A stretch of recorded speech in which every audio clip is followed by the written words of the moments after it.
Bible പുതിയ നിയമത്തിനുള്ള വായന. ലൂക്കായുടെ സുവിശേഷം 1-ാം അധ്യായം 26-ാം വാക്യം മുതൽ.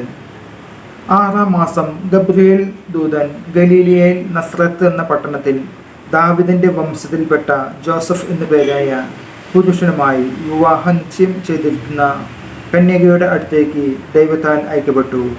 അവളുടെ പേര് മറിയം എന്നായിരുന്നു. ദൂതൻ അവളുടെ അടുത്തു വന്നു പറഞ്ഞു, ദൈവകൃപ നിറഞ്ഞവളെ, സ്വസ്തി, കർത്താവ് നിന്നോടുകൂടെ. ഈ വചനം കേട്ട് അവൾ വളരെ അസ്വസ്ഥയായി. എന്താണ് ഈ അഭിവാദനത്തിൻ്റെ അർത്ഥം എന്ന് അവൾ ചിന്തിച്ചു. ദൂതൻ അവളോട് പറഞ്ഞു, മറിയമ്മേ, നീ ഭയപ്പെടണ്ട. ദൈവസന്നിധിയിൽ നീ കൃപ കണ്ടെത്തിയിരിക്കുന്നു. നീ ഗർഭം ധരിച്ച് ഒരു പുത്രനെ പ്രസവിക്കും.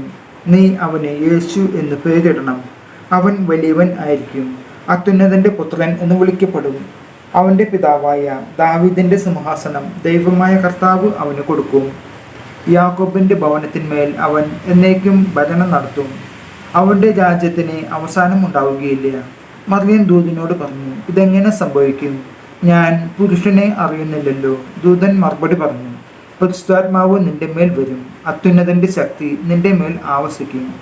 ആകയാൽ ജനിക്കാൻ പോകുന്ന ശിശു പരിശുദ്ധൻ, ദൈവപുത്രൻ എന്ന് വിളിക്കപ്പെടും. ഇതാ, നിന്റെ ചാർച്ചക്കാരി വൃദ്ധയായ എലിസബത്തും ഒരു പുത്രനെ ഗർഭം ധരിച്ചിരിക്കുന്നു. വന്ദേ എന്ന് പറഞ്ഞിരുന്ന അവൾക്കിത് 6-ാം മാസമാണ്. ദൈവത്തിന് ഒന്നും അസാധ്യമല്ല. മറിയം പറഞ്ഞു, ഇതാ കർത്താവിൻ്റെ ദാസി, നിന്റെ വാക്ക് എന്നിൽ നിറവേറട്ടെ. അപ്പോൾ ദൂതൻ അവളുടെ മുമ്പിൽ നിന്ന് മറഞ്ഞു.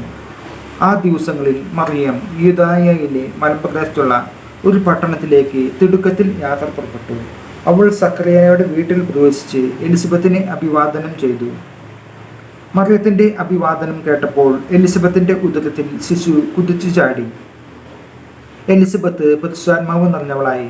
അവൾ ഉദ്ഘോഷിച്ചു, നീ സ്ത്രീകളിൽ അനുഗ്രഹീതയാണ്, നിന്റെ ഉദരഫലവും അനുഗ്രഹീതം. എൻ്റെ കർത്താവിൻ്റെ അമ്മ എൻ്റെ അടുത്തു വരാനുള്ള ഈ ഭാഗ്യം എനിക്ക് എവിടെ നിന്ന്? ഇതാ, നിന്റെ അഭിവാദന സ്വരം എൻ്റെ ചെവികളിൽ പതിച്ചപ്പോൾ ശിശു എൻ്റെ ഉദരത്തിൽ സന്തോഷത്താൽ കുതിച്ചു ചാടി. കർത്താവ് അരുളി ചെയ്ത കാര്യങ്ങൾ നിറവേറുമെന്ന് വിശ്വസിച്ചവൾ ഭാഗ്യവതി. മറിയം പറഞ്ഞു, എൻ്റെ ആത്മാവ് കർത്താവിനെ മഹത്വപ്പെടുത്തുന്നു. എൻ്റെ ചിത്തം എൻ്റെ രക്ഷകനായ ദൈവത്തിൽ ആനന്ദിക്കുന്നു. അവിടുന്ന് തൻ്റെ ദാസിയുടെ താഴ്മയെ കടാക്ഷിച്ചു.